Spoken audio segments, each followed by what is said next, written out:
Talk about a crusher. Yes! Oh! Are you kidding me? And gone!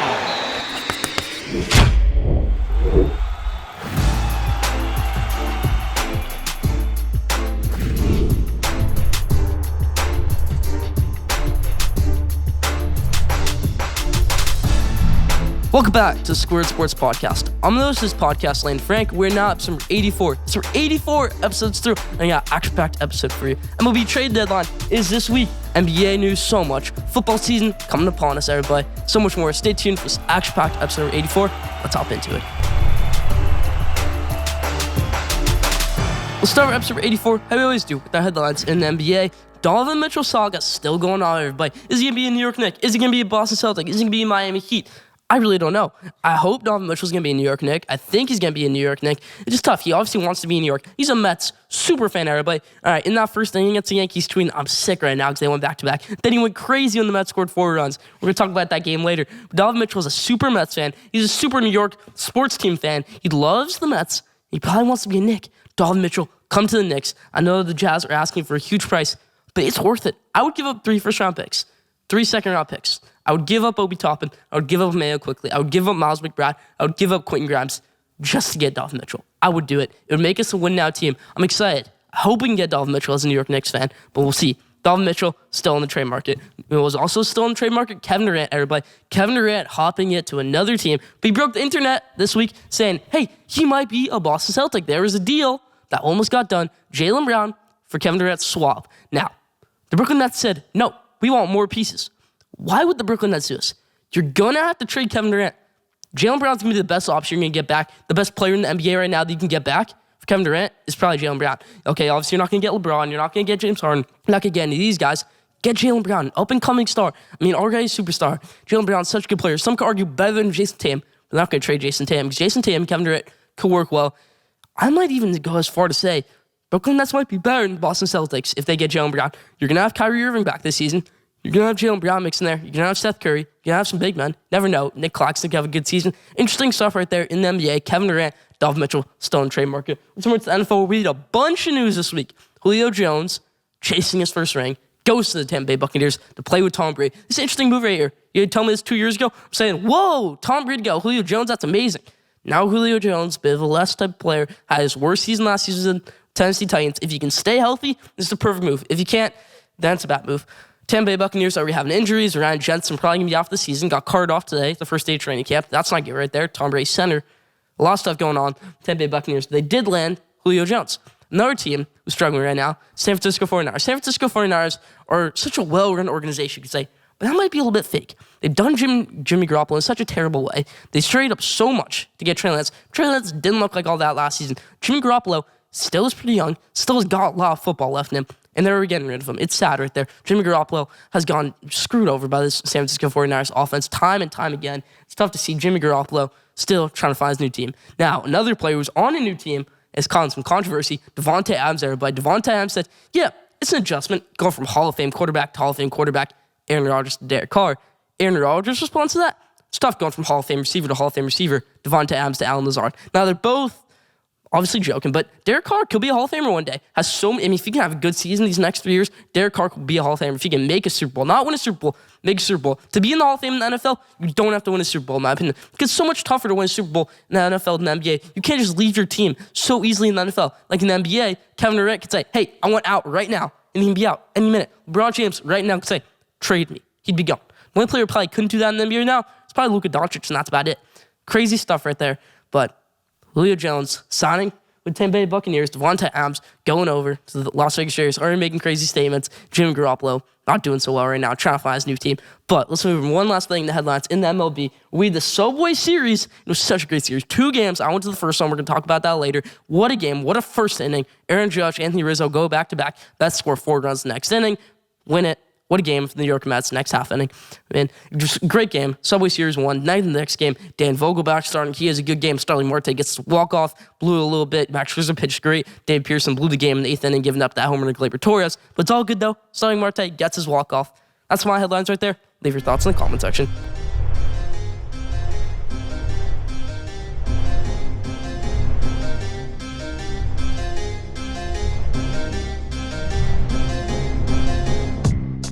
Now, my favorite of the week, everybody, this week's my favorite of the week is going to the Subway Series, Game 1. Now, it was a great game. You had Taijuan Walker on the mound, who's been pitching great as of late. His first start since the All-Star game. You had Jordan Montgomery on the other side, who's tearing things up. And it's going to be a good clash. You have Mets versus Yankees, two of the best teams in baseball. Second best team in the NL, New York Mets, record-wise, and the best team in the AL in the New York Yankees. You got DJ LeMahieu leading off the game. Quick, easy out for Taijuan Walker. Second at-bat, Aaron Judge. Boom! Home run, 38 on the season. I'm freaking out. I don't even look. I'm not even paying attention. Next at-bat, next pitch, Anthony Rizzo. Boom! Back-to-back home runs. And I'm just thinking, did that just happen? Did that seriously just happen? I was so worried. Taijuan Walker was freaking out. I was like, this could be such a rough night for Taijuan Walker. It's coming back from last season. Last season, Taijuan Walker gave up like 10 runs. He was tipping his pitches against him. He's tipping his pitches again. I was worried about all that.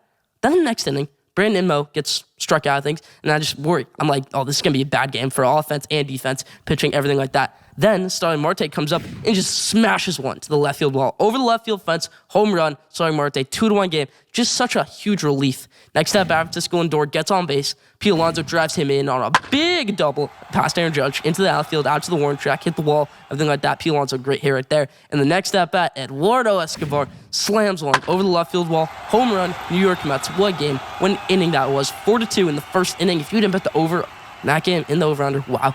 Mets wanted to score another 2 more runs. Yankees, I don't think they scored for the rest of the game. Actually, no, they did have one. DJ LeMahieu had that quick one with the bases loaded. But after that, Aaron Judge really wasn't that clutch. Last night, Max Scherzer going up against Aaron Judge, sat him down 0-for-5, 3 straight strikeouts against Max Scherzer. Not good stuff there from Aaron Judge.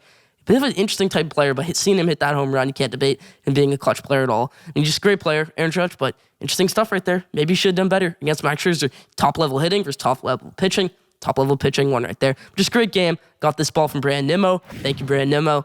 Game-used ball of Jose Trevino, foul ball. Great stuff right there, but just really fun game all in all. Glad the Mets were able to win the Subway Series, sweep the Subway Series, and we'll see it next time at Yankee Stadium.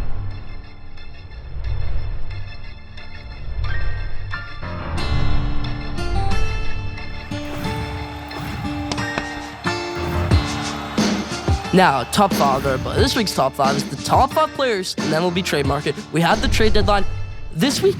Get ready for it. I want to give one honorable mention right here. It's my wild card, everybody. Showtime, Shohei Ohtani, everybody. He can do it. He can hit. He can pitch. He can do it very, very well. He's a generational talent. Is he going to get traded? The trade deadline? I don't think so, but teams are clocking in, checking in, seeing if he's available. Now, Billy Epler, former Angels GM, now current GM of the New York Mets, check things in. Reports the Padres are checking in. Mariners are checking in on Shohei Ohtani's availability. Free agent after next season. I talked about this on last week's episode, saying that I'll probably get traded this offseason. I think Shohei Ohtani is about a 70% chance to get traded this offseason, and that's no joke right there. This Angels team is an atrocity right now. They are so bad. And you don't want to give up Shohei Ohtani for nothing. You could get one of the biggest haul in MLB history for Shohei Ohtani, but do it in the offseason. Don't do it right now. Don't ruin your chances. Do it right now. Say Shohei Ohtani wins MVP and Aaron Judge struggles. Shohei Ohtani wins MVP. His value goes up that much. Yeah, interesting stuff right there. Shohei Ohtani, my wild card now. But now let's hop into the real top 5 players in the trade market. Number 5, Christian Walker. But Christian Walker, interesting type of player.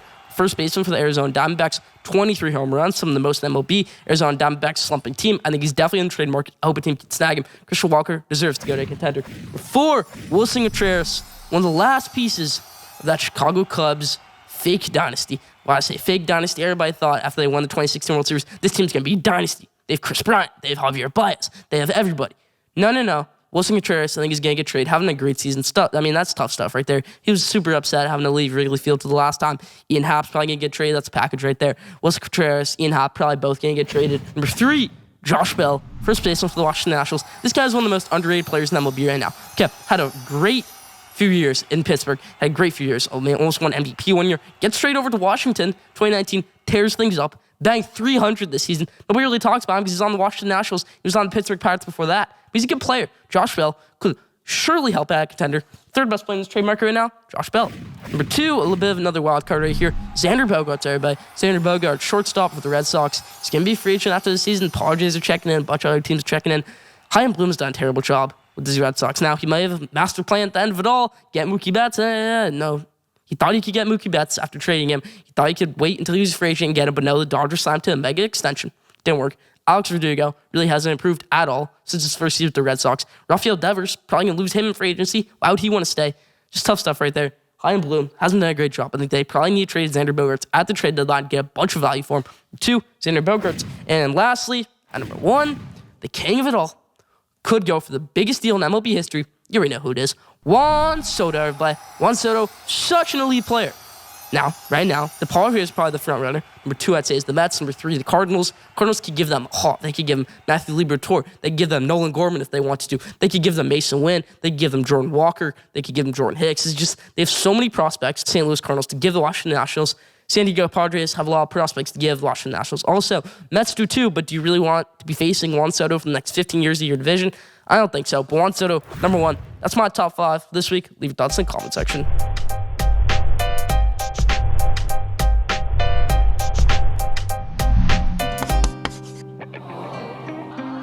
Now, did you know, everybody, this week's Did You Know is, did you know, for the first time in the regular season Subway Series history, the Yankees and the Mets were both first place in their respective divisions, NL East, AL East. Interesting stuff right there. 2 great teams. I mean, New York Mets, they're improving from last season. 1 year ago today, the 2021 New York Mets started to collapse. They got Javier Baez, and then everything went downhill. They got swept by the Phillies. Everything went downhill. They were in first place. Then they weren't. Then they were in pretty much last place of their division. Tough stuff right there for the New York Mets. Didn't make the playoffs last season. The improvements this season have been amazing. Getting Buck Showalter, getting Edwin Diaz to be the best closer in baseball. Yes, not Clay Holmes. Edwin Diaz to be the best closer in baseball. He is. When Edwin Diaz comes into the game at Citi Field, it is electric. I've seen it twice now. The trumpets come out. Every fan's going crazy. And it's lights out. It's 4 strikeouts, up and down. You're done. Edwin Diaz is that type of player. Getting Daniel Vogel back. You see Daniel Vogel back, and you say, whoa. This guy's a power hitter. He's going to go for the fences every time. Lowest swing rate in MLB. Mets are consistent, everybody. They're good. Yankees are consistent, too. They got Clay Holmes. It's just a good team. Both really, really good teams. Did you know that? Leave down in the comment section. That's what I didn't know this week.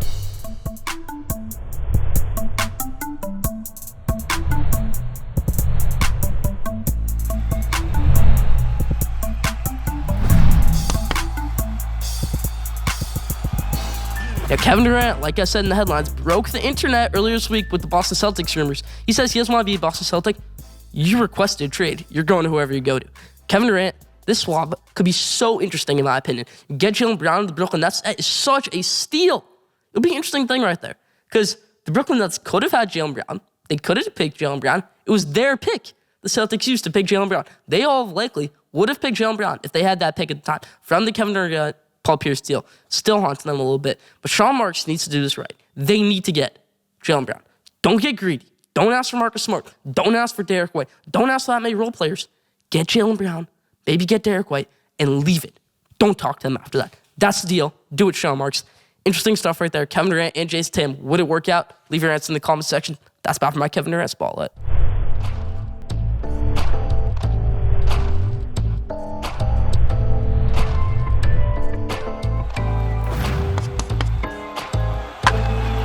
You know what I love about the MLB? How a team can switch like that overnight. The Baltimore Orioles last year were the worst team in the MLB. The Minnesota Twins last year were one of the worst teams in the MLB. The Seattle Mariners last season were one of the worst teams in the MLB. You know where they are now? They're all 3 of them are up in playoff position. Minnesota Twins leading their division. Seattle Mariners in prime playoff position. 10 games back from the Astros still, but in prime playoff position for the wild card. Baltimore Orioles only 1 game back from the wild card.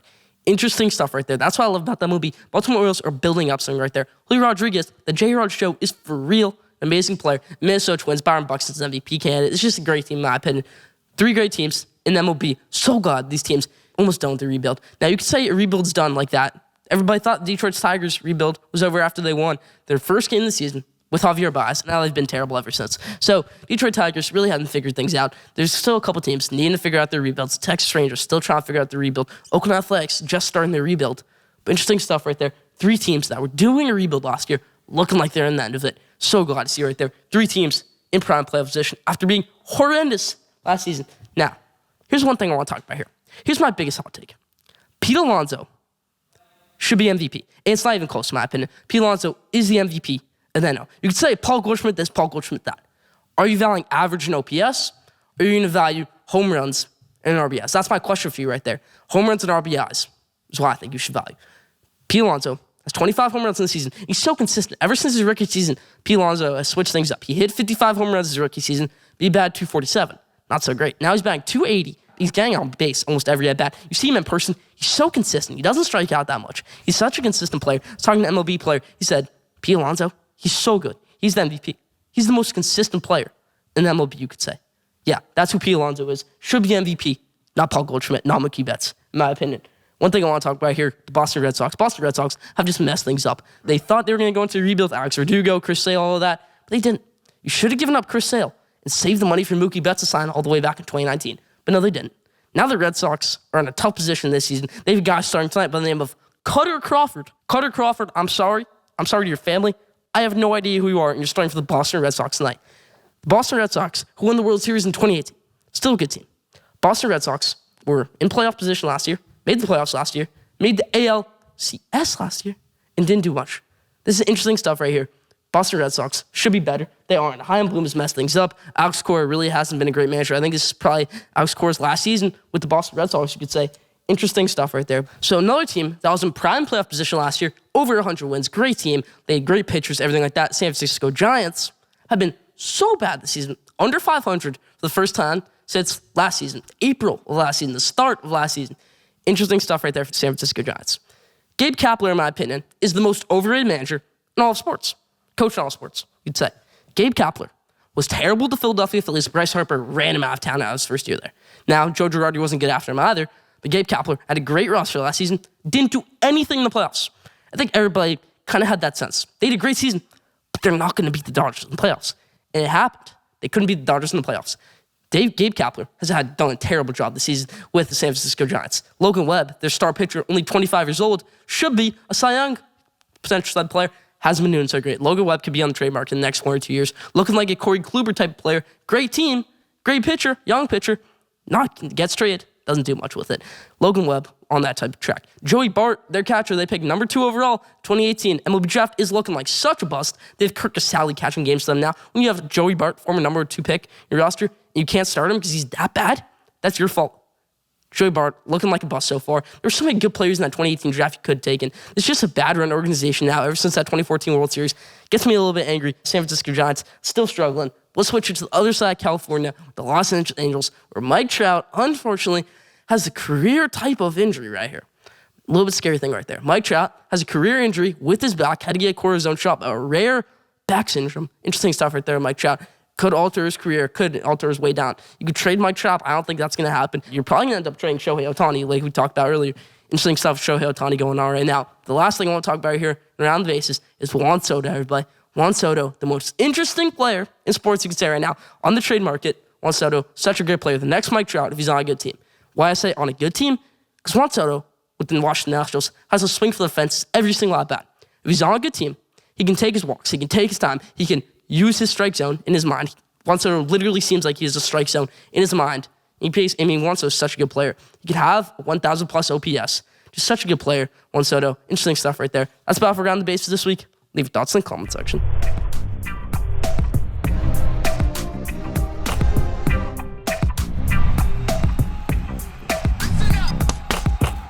Now, we see this all the time in sports. We have top athletes in sports saying, I want a bigger contract. I want the Supermax. I want this. I want that. Let's talk about it here. Pay these star athletes in the NFL and MLB or nay. Let's hop into it. Let's start with Lamar Jackson. Does Lamar Jackson deserve to be paid the top quarterback type of money? If Kyler Murray can be paid top quarterback type of money, so can Lamar Jackson. Lamar Jackson is such a good player. You'd say he's not a quarterback. He's such a consistent quarterback. One of the best passer rings in the NFL. Great player, Lamar Jackson. He deserves to be paid. He deserves to be the Baltimore Ravens franchise quarterback. He fits the Baltimore Ravens franchise. He fits everything around there. Get your franchise quarterback. Lock him up forever. Lamar Jackson is that guy. I think the tough thing going on with Lamar Jackson's contract extensions right now is because he doesn't have an agent. He's running it for himself. That's a tough thing right there. Lamar Jackson, pay him, no Baltimore Ravens. Next player on this list, Juan Soto. Now, Juan Soto's not going to get paid to the Washington Nationals.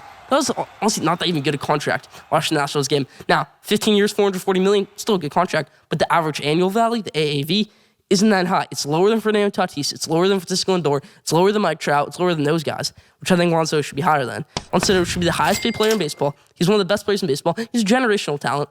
He is. Juan Soto, pay Juan Soto whatever he wants. Average annual value, whatever he wants. Juan Soto, yes. Shohei Ohtani, I'm going to go with nay right here. He's getting up there in age. Does he need a 15-year contract? I don't think so. Shohei Ohtani's still a good player. Maybe give him a 10-year type of deal. Maybe the deal Mike Trout got about 3 years back. I think it was 10 years, $400 million, just great stuff right there. Mike Trout, but he obviously deserved it. Shohei Ohtani, nay though. I don't think it's going to be with the Los Angeles Angels. I think he could be with like the Seattle Mariners, Los Angeles Dodgers, New York Mets, New York Yankees. Whoever it might be with, Shohei Ohtani, I don't think deserves that 15-year type of contract. Next player on this list, DK Metcalf. I'm going to say pay. DK Metcalf, generational type of talent, the wide receiver position. He has the size. He has everything. Get him a quarterback. I don't think it should be with the Seattle Seahawks. I think it should be with another team. It's not the Seattle Seahawks are willing to pay DK Metcalf. I think the best situation for the Seattle Seahawks is not paying DK Metcalf and getting a huge haul for DK Metcalf for whatever team he goes to. So I'm going to go with pay DK Metcalf, but not the Seattle Seahawks. Next player, another wide receiver, Deebo Samuel. Everybody. Deebo Samuel, interesting type of player. A little bit of a type of running back. Type of player could burn out next few years. So I'm going to go nay. Now, Deebo Samuel still does deserve a contract, maybe a 3-year, $60 million deal, which is still awesome, but not a Cooper Kupp type of deal, not a Tyreek Hill type of deal, not Devontae Adams type of deal. I don't think that's what Deebo Samuel deserves. DK Metcalf, he deserves that, not Deebo Samuel. Next player, Justin Jefferson. Yes, Justin Jefferson deserves to be paid. Justin Jefferson says, I'm only in my 3rd year. I'm not focusing on that. I'm focusing on winning football games, which is what everybody else should be doing. Justin Jefferson, yes, pay him that Devontae Adams type of contract after the season. He deserves it. Justin Jefferson's such a great player. Next player, Aaron Judge, everybody. Aaron Judge, interesting player. He could have the greatest season in MLB history, and then next season have one of the worst. That's the thing with Aaron Judge right there. He's an interesting type of player. He's 30 years old. You're paying a 30-year-old 15 years? He's 45 years old. He's doing terrible. You can see right now, Miguel Cabrera had a huge contract. He's getting paid $42 million next year and this year. He's not that good of a player at all. You don't want to get stuck in that type of situation with Aaron Judge, so I'm going to go with nay. He could get a 6-year deal. He could get a crazy average annual value, which I think he deserves. But not 15-year, not a 10-year, not even an 8-year type of deal for Aaron Judge. I'm going to go with no. That's about for pay or nay for this episode. Leave your thoughts in the comment section.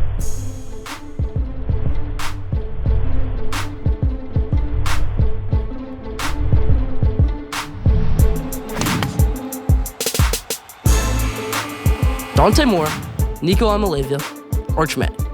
Those are the 3 names you need to know. This is at the buzzer, and we're going to talk about NIL. Why I said those 3 names at the start, those are all the 3 top quarterbacks of the 2023 class. Now, you have Malachi Nelson, but he's not part of this conversation right here. He's the number 1 quarterback. He's not part of this conversation. Arch Manning's number 2, Dante Moore's number 3, Nico's number 4. But all of these guys would have been number 1 in last year's class, the year before that, and the year before that. This is such a talented class. But why I said those 3 names is all 3 of those players committed to a school solely based on NIL. Dante Moore would have gone to Michigan. Nico Amaleva would have gone to USC. And Arch Manning would have gone to Ole Miss if it wasn't solely based on NIL. But it was. Arch Manning got a big NIL deal from Texas. Dante Moore's parents got hired by Nike for him to go to Oregon. And Nico Amaleva got an $8 million deal to go to Tennessee. We have a growing problem in college football. We're making it a super conference with the Big Ten and SEC. We got NIL tearing down sport, tearing down programs like Iowa, Nebraska, Missouri, tough programs that can make the conference championship, and now they can't. Kirk Ferentz is upset. He can't get his Big Ten West Conference Championship into the Big Ten title anymore because USC's coming in, UCLA's coming in. He says, why do we have to go out to these West Coast schools? We're not that big of a program. Why do we have to go out to these West Coast schools? It's all being torn down by NIL. I saw an interesting take the other day. Freshmen shouldn't be able to get NIL deals. And I found that kind of interesting. It wouldn't do anything with recruiting there because you can't say, your freshman year, I'll give you this much money. But it could impact things later down the line. After the freshman season, they could transfer to a school solely based on NIL money. Xavier Worthy, receiver at Texas, super talented. He got a huge NIL deal from the team when he entered. I mean, he was about to enter the transfer portal just to weigh the market. Just that interesting. People said Bryce Young should have entered the transfer portal after the season just to weigh the market on NIL. It's not like that. It shouldn't be like that. It wasn't like that back in the day where Colt McCoy would win the national championship and they say, hey, enter the transfer portal to see who wants you. No, you stay at your school. Bryce Young obviously didn't enter the transfer portal. People were encouraging him to. Xavier Worthy, people were encouraging him to enter the transfer portal. He didn't, though. Interesting stuff right there. I hate the trajectory of college football. We got the season coming up, though. I'm so excited for college football season. Leave your thoughts in the comment section. That's about for At The Buzz this week.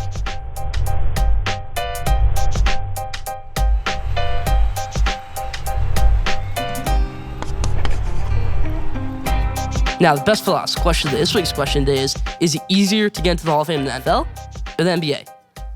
I'm going to say the NFL, but there's a reason why. NBA, you kind of have to win a championship to get into the Hall of Fame, but it's more disputed when you get into the Hall of Fame than the NFL. People are still disputing Phillip Rivers, Eli Manning, and Ben Roethlisberger getting into the Hall of Fame because they don't have that many Super Bowls. But interesting stuff right there. It's so much tougher to win a Super Bowl or win a championship in the NFL than to win a championship in the NBA. So that's why my answer is NFL. You can't just ring chase if you're the quarterback of the San Diego Chargers like Phillip Rivers was. You can't say, oh, I want to go to this contending team. No, there's only one person who can play that quarterback position. If you're Kevin Durant, you could say, I want to leave the Oklahoma City Thunder and go over to a stacked team in the Golden State Warriors to win a championship. You can do that in the NBA. That's why I think in the NBA you should win a championship to get into the Hall of Fame, not so much in the NFL. Derek Carr deserves to be in the Hall of Fame, and Phillip Rivers, Ben Roethlisberger deserve to be in the Hall of Fame, which they all do, in my opinion. That's about the question of the day this week. Leave your thoughts in the comment section.